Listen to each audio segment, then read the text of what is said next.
Good morning friends, best SM education channel पर पुनः एक बार आपका स्वागत है। अभी पिछले एपिसोड में आपने नंबर, पर्सन, जेंडर को देखा, केस को देखा। अब हम आगे शब्दों का जो परिचय है प्रोनाउन पे चलते हैं। अब वैसे तो प्रोनाउन 10 प्रकार का होता है, बहुत लंबा होता है, लेकिन हम उस सारे लंबाई में या डिटेल्स में नहीं जाना चाहते। सिर्फ आपको प्रोनाउन किसे कहते हैं, क्या है प्रोनाउन, इसको मैं आपको बतलाना चाहूंगा।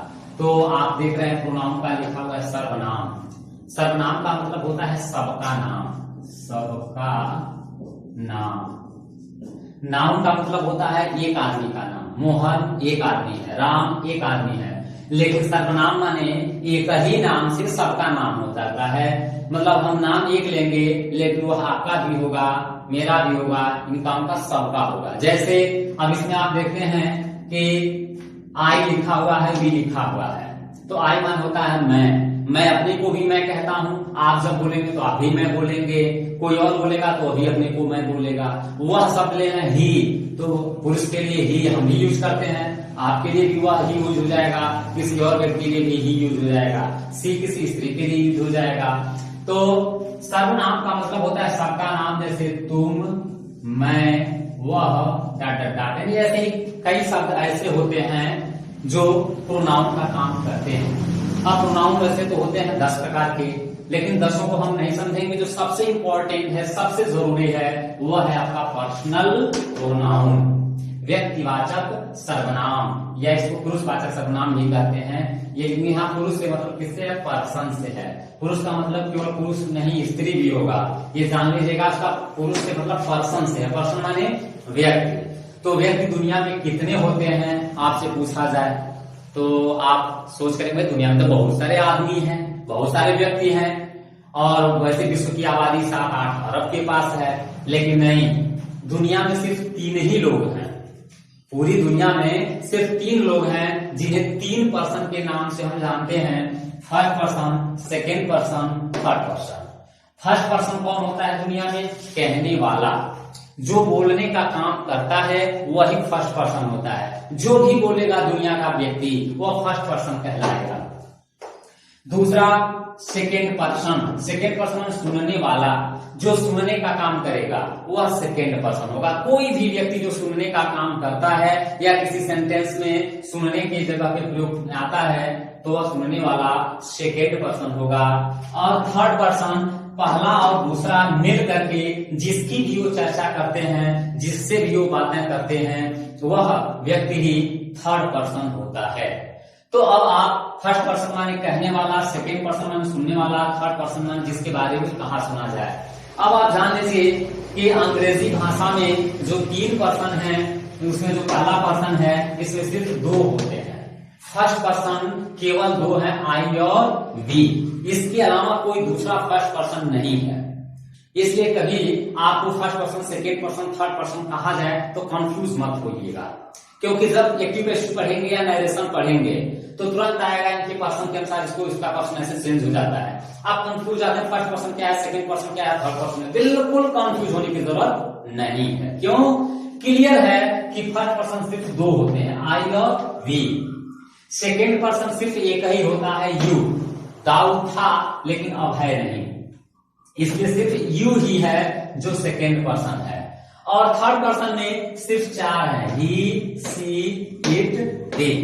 और नीचे देखे हैं नेम लिखा हुआ है, जो नाउन के अंतर्गत मैंने कहा था ना कि जो नेम होते हैं वो हमेशा थर्ड पर्सन में होते हैं।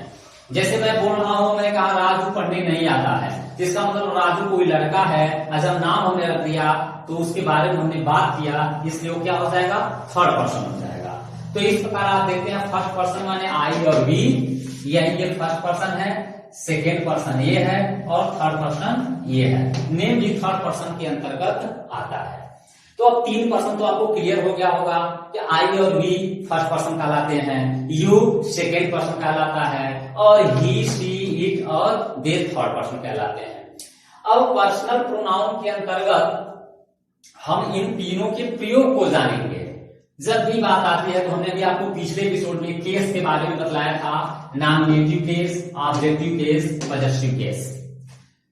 किसी भी सेंटेंस में ये जब आएंगे तो अपने केस में आएंगे और चेंज होंगे तो केस के अनुसार आएंगे। यही गड़बड़ी होती है जब हम समझ नहीं पाते हैं। ये देखिए जो लिखा हुआ है I, we, you, he, she, it, they, them, ये सब नॉमिनेटिव केस में है। नॉमिनेटिव केस, कर्ता कारक। कहने का मतलब ये सब वर्ब से पहले आएंगे, वर्ब से पहले।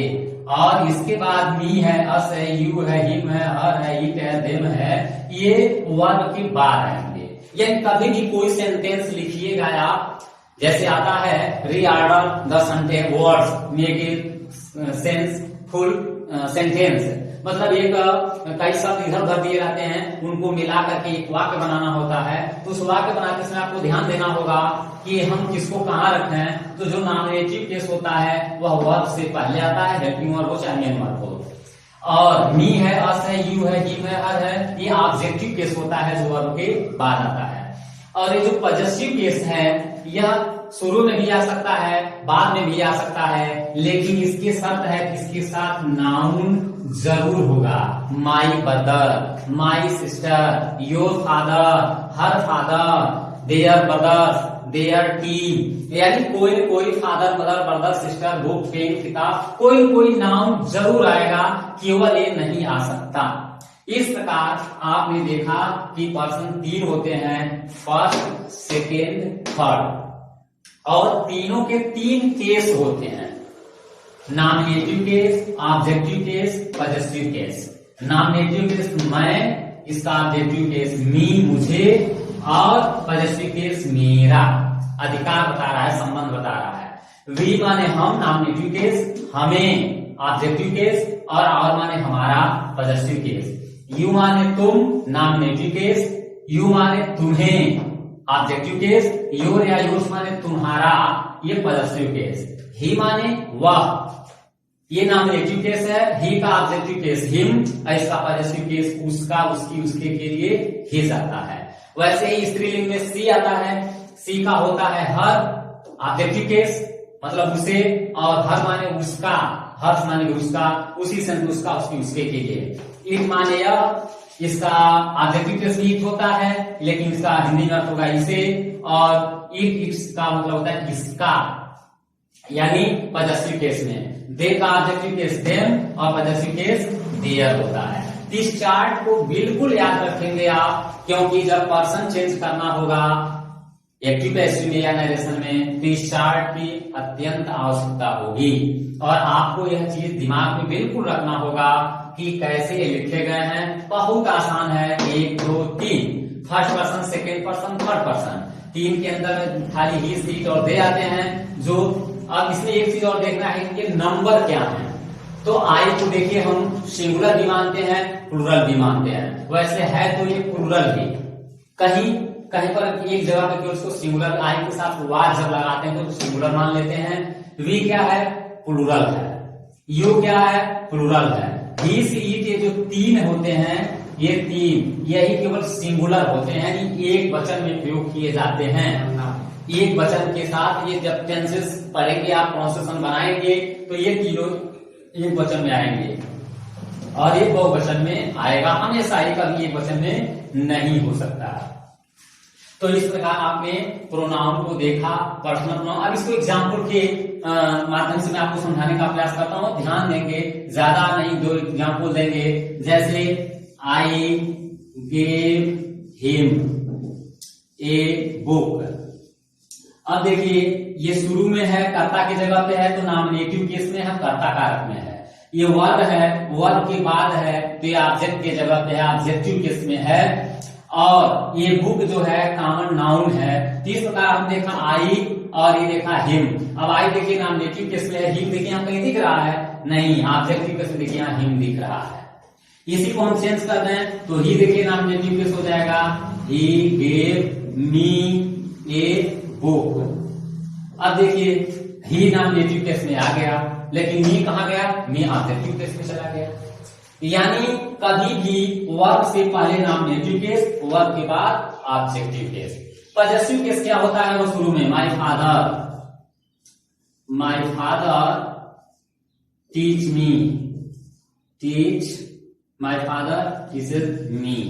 अब देखिए माय फादर, माय शब्द आया हुआ है, ये देखिए माय पॉजेसिव केस में है। तो ये पॉजिटिव केस में है, लेकिन फादर इसके साथ नाउन तुरंत जुड़ा हुआ है।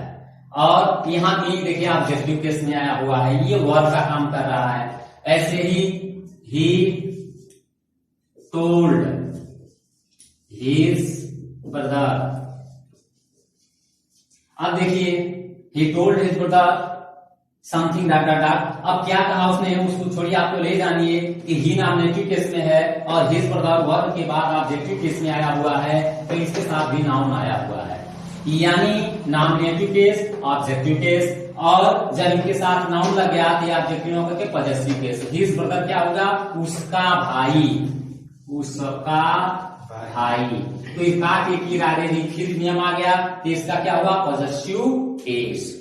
तो इस प्रकार आपने तीनों केसों का प्रयोग देख लिया पर्सन के साथ, first person, second person, third person, nominative case, objective case, positive case. इस चार्ट को आप याद रखेंगे तो हम आने वाले एपिसोड में जब आपको हम टेंसेस पढ़ाएंगे, नरेशन पढ़ाएंगे या एक्टिव पैसिव पढ़ाएंगे तो वहां इसकी जरूरत पड़ेगी। बार बार मैं इसको रिकमेंड कर रहा हूं, उसको ध्यान रखेंगे। अब इसके बाद प्रोनाउंस के अन्य भी होते हैं, जो 10 मैंने कहा, तो इंट्रोगेटिव प्रोनाउन है, इसके अलावा डिमॉन्स्ट्रेटिव है, डिस्ट्रीब्यूटिव है, और रिफ्लेक्सिव है, रेसिप्रोकल है, एक्सक्लेमेटरी है। तो सो में सबको हम बताएंगे तो आप सब समझ नहीं पाएंगे, समय बहुत होगा।